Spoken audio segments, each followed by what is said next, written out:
বাংলাদেশে কারাগারে যেভাবে আমাদের নেতাকর্মীদের উপর অত্যাচার নির্যাতন হচ্ছে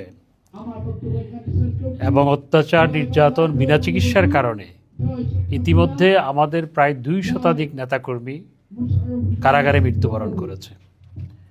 মোশাররফ ভাইয়ের মৃত্যুটাও কারাগারে নির্যাতনের কারণে। এবং তোফায়েল ভাই যখন মৃত্যুশয্যায় তখন তার বিরুদ্ধে ওয়ারেন্ট বের হয় তাকে গ্রেপ্তার করার জন্য, যখন তিনি মৃত্যুশয্যায়। এ কেমন দেশ! এবং আজকে শুধু কারাগারের নির্যাতন নয়, অনেককে কারাগার থেকে মুক্তি দেওয়া হচ্ছে যখন তারা মৃত্যু পথযাত্রী। তো সুতরাং এই নির্যাতনের হাত থেকে, অত্যাচারের হাত থেকে দেশকে বের করে আনতে হবে।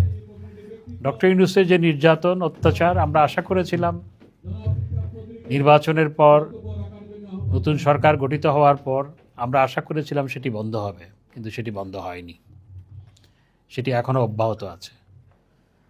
আমার ভাবতে অবাক লাগে যে জয় বাংলা স্লোগান দিলে গ্রেপ্তার করা হয়।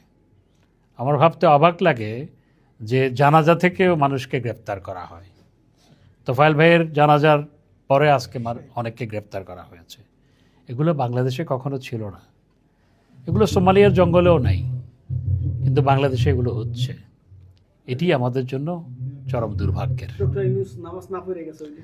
হ্যাঁ, এবং ডক্টর ইউনূস তিনি একজন ইসলাম অবমাননাকারী, রসুল অবমাননাকারী। উনি কিভাবে নামাজ পড়তে হয় সেটি জানেন না, কারণ আমরা ওনাকে ঈদের জামাতে দেখেছি। ওনাকে কোনো শুক্রবারের জামাতে যেতে আমরা শুনি নাই, দেখি নাই। এবং ঈদের সময় সবাই যখন বাড়ি যায় আত্মীয় পরিজনের সাথে দেখা করার জন্য, তিনি ঈদের আগের দিন চলে আসছে ফ্রান্সে। তো এই ডক্টর ইউনূসেই কিন্তু এই অত্যাচার নির্যাতন শুরু করেছিল, যেটি এখনো অব্যাহত আছে। ধন্যবাদ।